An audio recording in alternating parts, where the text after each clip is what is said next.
Olá, queridos alunos do nosso curso Humanas em Foco, mais uma aula de Geografia. Eu sou o seu professor Regiopídio Lacerda e hoje nós vamos trabalhar a segunda parte do conteúdo de Geografia das Indústrias, ok? Na aula passada a gente falou sobre a parte inicial do processo da formação econômica a partir da produção industrial. Falamos das 3 revoluções industriais, primeira revolução na Inglaterra, segunda nos Estados Unidos, a terceira revolução industrial que ocorre simultaneamente nos Estados Unidos, na Europa e no Japão, a primeira revolução da indústria têxtil, a segunda do automóvel, a terceira da tecnologia, os aspectos que levou ou que levaram essas áreas a se industrializarem primeiro e a espalharem a industrialização pelo resto do mundo. Agora nós vamos falar de 2 temas, né? Dos fatores de localização de indústria e também dos aspectos ligados aos tipos de indústria. E, obviamente, nós vamos introduzir a parte de industrialização do Brasil, ok?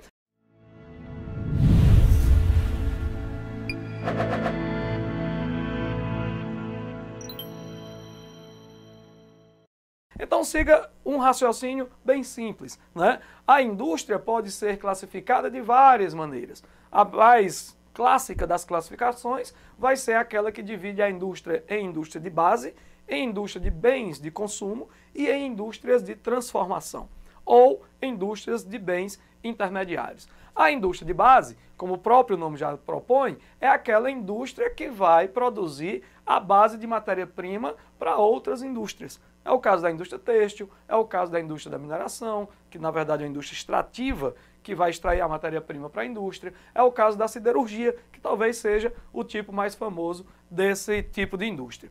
A segunda ou o segundo tipo de indústria vai ser a indústria de bens de consumo. A indústria de bens de consumo vai ser dividida em 2 subtipos, né? A indústria de bens de consumo duráveis e a indústria de bens de consumo não duráveis. A indústria de bens de consumo duráveis é aquele tipo de indústria que produz um tipo de produto final que vai ter vida útil.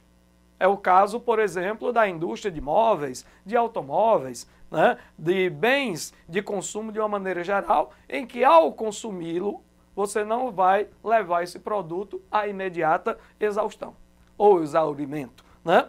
No caso da indústria de bens de consumo não duráveis, é exatamente aquele tipo de produto que você consome, mas que ao consumi-lo, você estará levando-o ao exaurimento. É o caso das bebidas, dos remédios, né? Bebida principalmente, tem gente que vai consumir bebida alcoólica que é bem de consumo não durável mesmo, né? 1 litro de uísque dura meia hora. Então, esse tipo de bens produzidos pela indústria, como alimentos, bebidas, cigarros, remédios, né? Eles entram nesse rol de indústrias de bens de consumo não durável, né? Enquanto que as indústrias que produzem máquinas, equipamentos e implementos para a própria indústria são classificadas como as indústrias de bens intermediários. São aquelas indústrias que vão trabalhar em prol da própria industrialização ou de outras indústrias, mas com a construção, com a confecção dos seus produtos utilizados na linha de montagem, na linha de produção. É a indústria de máquinas e implementos industriais. É o caso da indústria de altos fornos siderúrgicos, da indústria de esteiras mecânicas, da indústria de máquinas e equipamentos de uma maneira em geral. Ok? Esses 3 tipos de indústrias fazem parte do setor secundário da economia, mas com uma divisão bem clara, né? Sabe, professor, como é que isso pode cair na prova? Você só está falando em conceitos. Na prova cai da seguinte maneira. Eles colocam um exemplo de um tipo desses de indústria, como por exemplo, a indústria de bens de transformação ou de bens intermediários é responsável pela produção de máquinas, equipamentos e implementos para a própria indústria. Essas indústrias estão localizadas especialmente em. É assim que vai ser cobrado? É. Ah, professor, mas você não disse onde é que estão essas indústrias. Aí você vai para o raciocínio da questão. Se a indústria é de um produto de alta tecnologia, como máquinas, equipamentos e implementos, em que para a sua produção é necessário um investimento na robótica, na informática, na cibernética, ou seja, nos elementos de pesquisa e desenvolvimento, de ciência e tecnologia, por uma questão muito óbvia, você vai associar este tipo de indústria aos países desenvolvidos. Então, onde é que nós vamos encontrar países ou indústrias de bens de transformação ou de bens intermediários? Você vai encontrar isso nos países centrais. Por que nos países centrais? Porque é nesse tipo de país, como os Estados Unidos, os países da Europa, o Japão, os países de alto desenvolvimento tecnológico, que estão as bases da pesquisa e do desenvolvimento da ciência e da tecnologia. E são esses elementos os elementos necessários para que haja a produção de indústrias de bens intermediários, ok? Já os países subdesenvolvidos e industrializados, como é o caso do México, da Argentina, do Brasil, da África do Sul, da Índia, da China, todos esses países que passaram por uma industrialização tardia, eles vão ter no seu parque industrial indústrias de bens de consumo, que é exatamente para suprir a necessidade do mercado consumidor interno. Esse mercado consumidor interno que vai ser um dos principais elementos ou fatores de localização industrial. O que é que levou o Brasil a se industrializar a partir dos anos 50? Também, não foi só isso, mas também e principalmente isso, o nosso mercado consumidor crescente, que em 1970 já chegava a 90 milhões de habitantes ou 90 milhões de consumidores em potencial. Então é necessário que nós tenhamos aqui uma indústria de bens de consumo duráveis e não duráveis. É o caso da indústria alimentícia, da indústria têxtil, da indústria de confecções, da indústria de produtos ligados ao consumo direto, como é o caso, por exemplo, de automóveis, né? Móveis, alguns produtos eletrônicos, etc. Né? Então essas produções para o consumo direto, ou seja, as indústrias de bens de consumo, você vai encontrar em todo o país que tiver um parque industrial. Já a indústria de base é aquela indústria que requer matéria-prima e energia e vai servir de base para a industrialização. Então você vai encontrar isso também nos países subdesenvolvidos. O Brasil tem uma indústria de base muito forte, né? Tem a Companhia Vale do Rio Doce, Companhia Siderúrgica Nacional, né? O Parque Metalúrgico e Siderúrgico da região sudeste do país. Então nós temos aqui uma base de produção desse tipo de indústria considerável. Isso para quê? Para dar vazão aos outros tipos de indústria. Tranquilo? Então você não vai só, obviamente, tentar decorar essa classificação de indústria de base, indústria de bens de consumo e indústria de bens intermediários, mas principalmente associar a produção de cada um desses tipos de indústria ao tipo de país e ao tipo de industrialização. Tranquilo? O outro elemento fundamental para você entender os conceitos e a análise das questões sobre indústria é observar os fatores de localização industrial. Que fatores são esses, professores? São aqueles fatores que levam um determinado empreendedor ou investidor a colocar a sua indústria num determinado espaço. Você deve observar, por exemplo, que na sua região existem várias indústrias, fábricas, parques industriais, até, como se coloca hoje, distritos industriais inteiros. E é necessário você compreender quais foram os fatores que levaram essas indústrias a ocupar esse espaço. Por exemplo, aqui na região nordeste do Brasil, tem duas cidades que são cidades pequenas, no interior do Ceará e outra no interior do Piauí. Uma chamada de Fronteiras, no Piauí, que fica entre a fronteira, fica a primeira cidade depois da fronteira do Ceará com o Piauí. Né? E lá existe uma indústria de cimento do Grupo João Santos. E a outra indústria desse mesmo grupo se instalou na cidade de Barbalha, aqui no Ceará. Fabrica o cimento Nassau, e antigamente era chamada de Ibacip, que era a indústria barbalhense de cimento Portland. Hoje eu acho que é usina, indústria Itapevi, mas mudou a razão social, mas a indústria é a mesma. O que é que leva um grupo como o Grupo João Santos, que é um dos maiores grupos de fabricação de cimento no Brasil, colocar dois empreendimentos em áreas relativamente distantes do mercado consumidor, em áreas inóspitas, onde a base de infraestrutura não era exatamente as ideais. Você compreende a localização dessas duas indústrias a partir de qual elemento? Do elemento dos fatores de localização. A indústria de cimento é uma indústria de base. Então, o que é que ela está vinculada? a existência de matéria-prima. A matéria-prima para a produção do cimento é o calcário, principalmente, calcário laminado, no caso aqui do Cariri. E esse calcário está presente em algumas áreas de bacias sedimentares.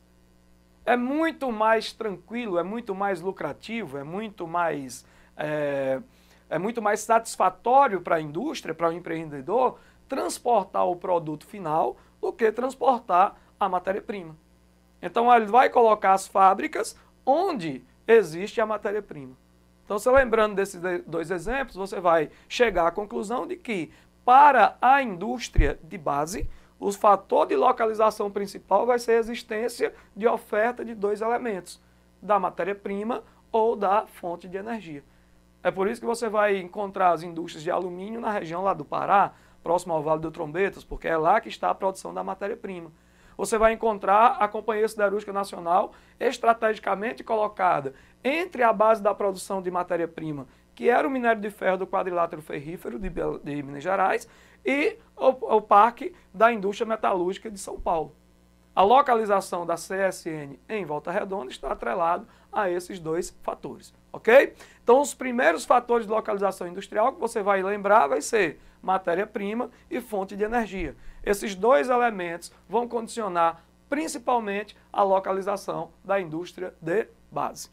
Aí você se pergunta, eu moro numa cidade pequena e vejo que não existe nenhuma fábrica de alimentos, por exemplo. Por que é que na cidade pequena onde eu moro não existe fábrica de alimentos? A razão principal vai ser o quê? A ausência de um mercado consumidor amplo. Então, o terceiro ponto, ou o terceiro fator de localização que você vai lembrar, vai ser qual? Mercado consumidor. A existência de um mercado consumidor.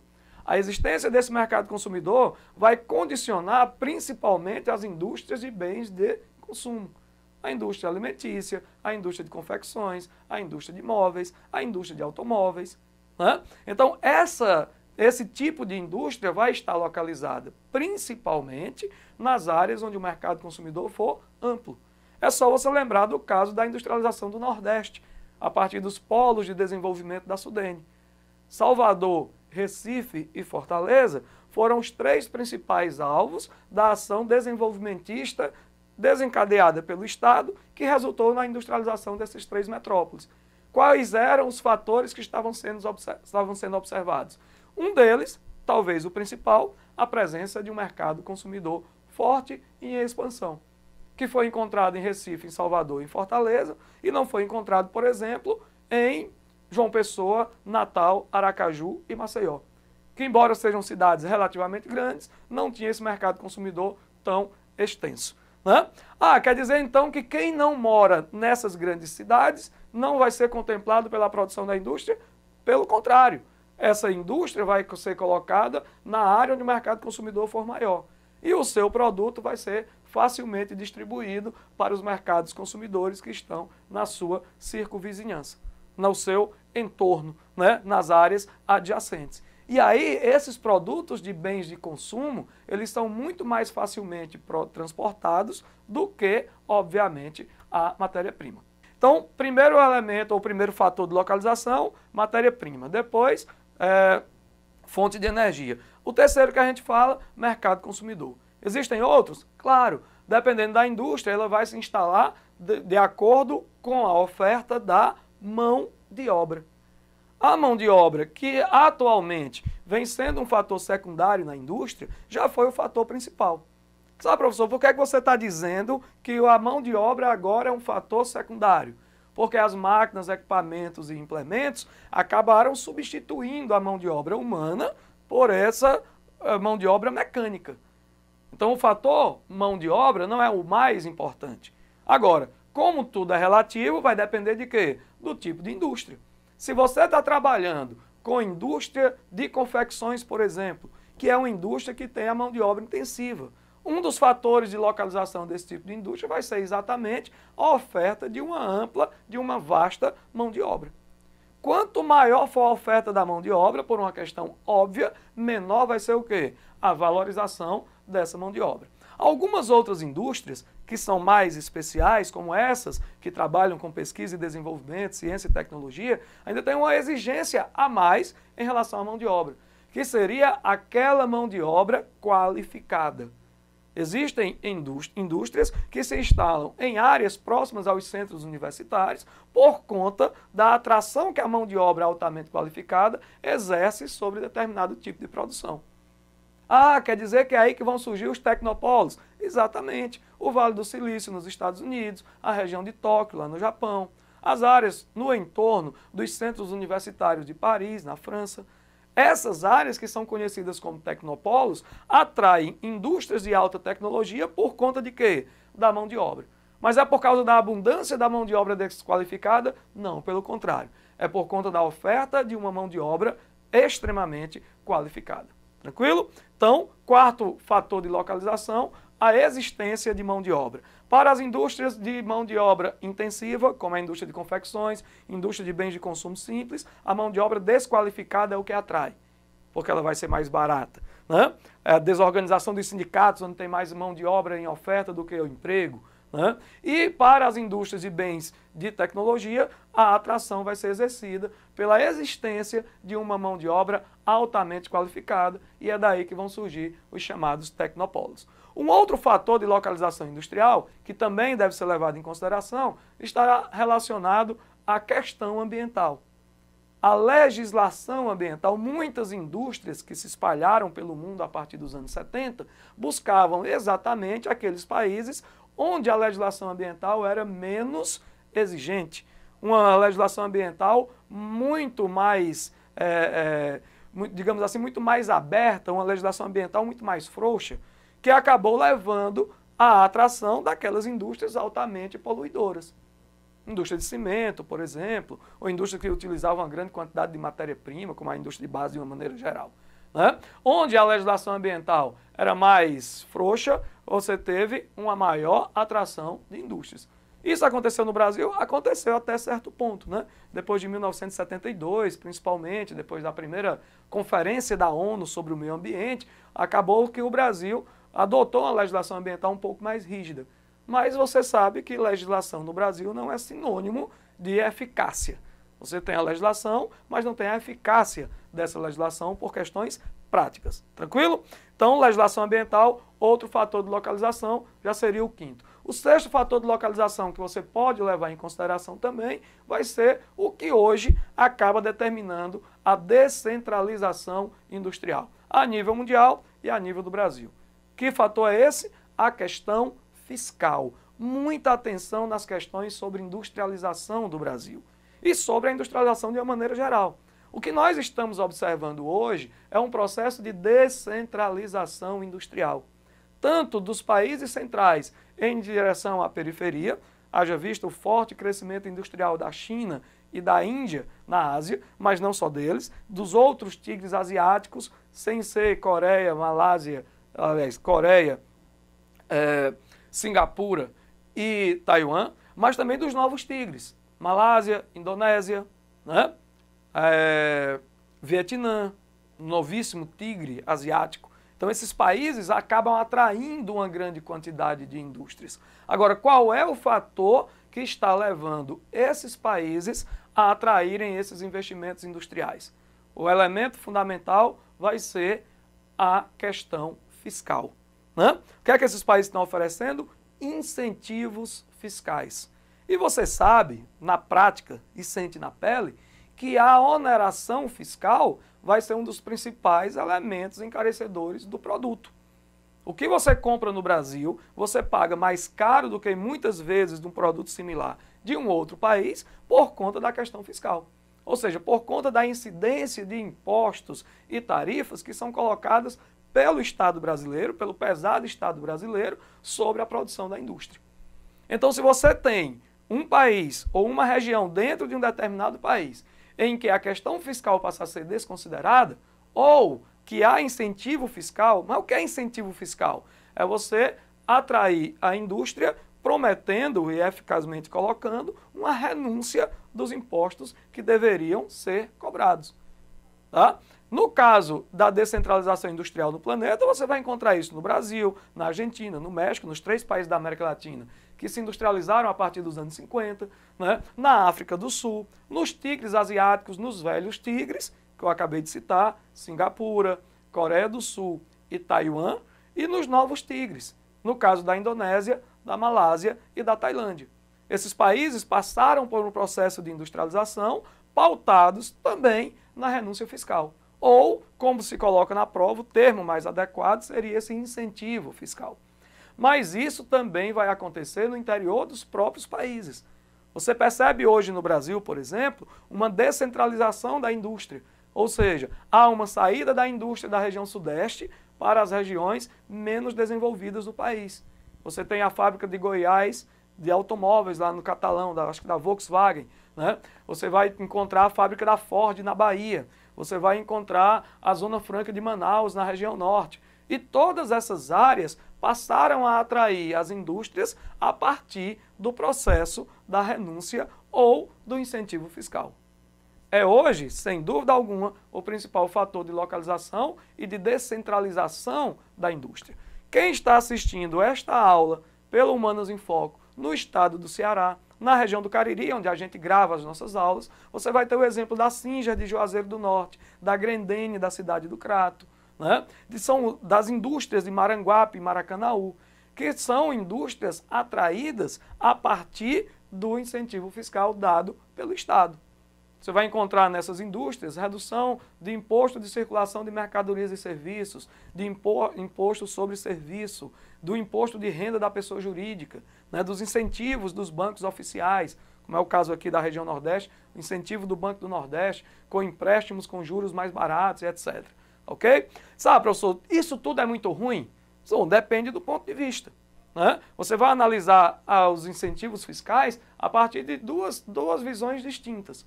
É interessante atrair indústrias, por quê? Porque as indústrias são geradoras de empregos. As indústrias de mão de obra intensiva, como é o caso da indústria calçadista, da indústria de calçados, vai gerar uma grande quantidade de empregos diretos. A geração de empregos diretos vai gerar, por consequência, empregos indiretos. Muitas vezes, na proporção, alguns falam de 3 ou até 5 para 1. Ou seja, para cada empregado na indústria, você vai gerar mais 3 empregos no comércio e no serviço, que são empregos indiretos, mas que ocorrem por conta desse emprego direto. Então, se o grande problema de uma região é o alto índice de desemprego, a atração de uma indústria a partir da renúncia fiscal, a partir de um incentivo fiscal, pode trazer elementos positivos. Agora, qual é a outra questão? A indústria vai se localizar numa cidade em que vai haver uma atração de pessoas por esta cidade por conta da geração de emprego e, ao mesmo tempo, vai haver a necessidade de uma colocação de infraestrutura por parte do poder público. Ora, se a população de uma cidade aumenta a partir da criação de um parque industrial, vão ser necessários também creches, escolas, esgotos, abastecimento de água, energia elétrica, né? Energia para iluminação pública. Ou seja, de uma certa maneira, vai haver uma ampliação da necessidade dos gastos do Estado para suprir as necessidades dessa população. A pergunta é, como fazer isso se a indústria não está arcando com os impostos necessários? Dá um descompasso? Óbvio que sim. Por isso que você vai ver em algumas cidades que atraíram indústrias uma formação de bolsões de pobreza, de bolsões de miséria. Aqueles que são empregados indiretos da indústria acabam se localizando, muitas vezes, próximo da indústria, cria um crescimento orgânico da cidade, um processo de segregação imposta, cria bairros sem infraestrutura de pavimentação, de saneamento básico, de energia, de eletrificação e etc. Né? Então você acaba querendo fazer ou buscando trazer o desenvolvimento e acaba gerando um aspecto distorcido, principalmente para a população mais pobre. Lembrando que essa política de atração de indústrias acaba também por gerar forte concentração de renda.